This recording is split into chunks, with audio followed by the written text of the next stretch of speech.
สบายดีพี่น้องนี่แมนตู้แก้วเด้อตู้แก้วสหรัฐกับแม่ตู้เที่ยงมาแล้วมื้อนี้สิพากันกินข้าวเที่ยงเด้อมื้อนี้เด้อมีหยังกินได้แม่ตู้มื้อนี้ฮะมีขั่วมีอ๋อพาสต้าของแม่ตู้เนาะมีผักเหมือนเดิมต้องกินผักหลายๆกินบักไม้ตูแก้วมีหมักเกี้ยงคือหมักเกี้ยงมาหลายก็เลยกินกับทุกมื้อ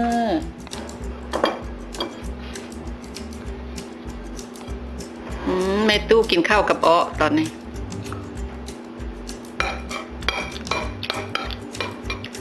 แซ่บบ่แม่เห็ดอ้อมหมู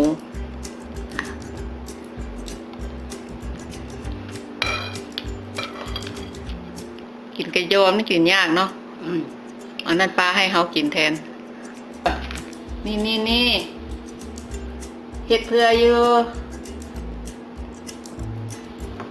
ตูแก้วเห็ดกระยอลายมือแล้วแต่ว่าเอามาอุ่นมาอุ่นนั่นนะใส่เตาอบเนาะมันก็กรอบขึ้นคือเก่ามื้อหน้าสิพาเห็ดกินเด้อง่ายๆสูตรง่ายๆแซ่บๆมากินกับตูแก้วเด้อไม่ตู้แล้วอิ่มแล้วเมื่อกี้หาให้เรากินนะตูแก้วมักกินผักกรอบๆกินน้ำเจียว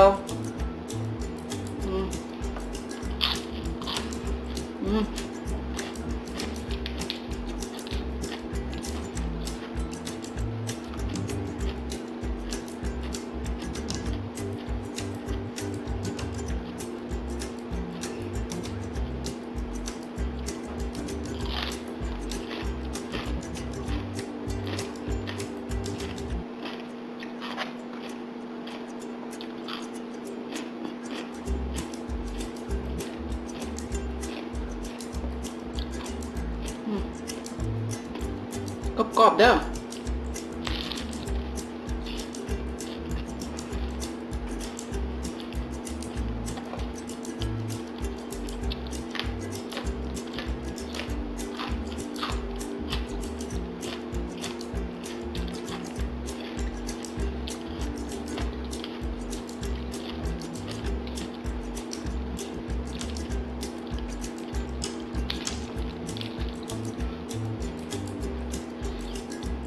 คุยลงไปน้ำเจียวส้มหวานตูแก้วเห็ดเองแซ่บ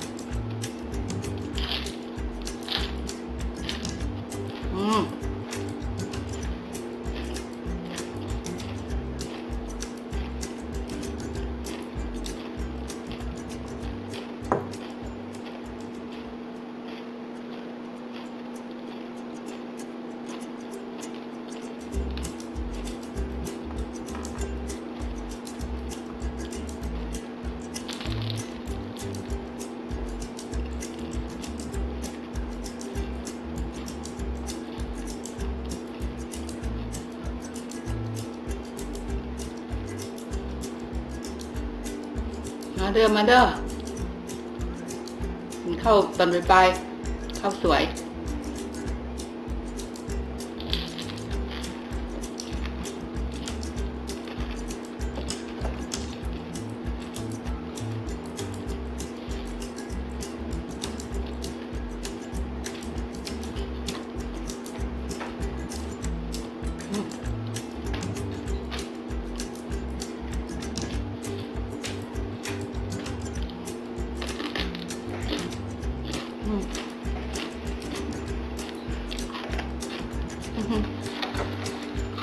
ไม่ตุก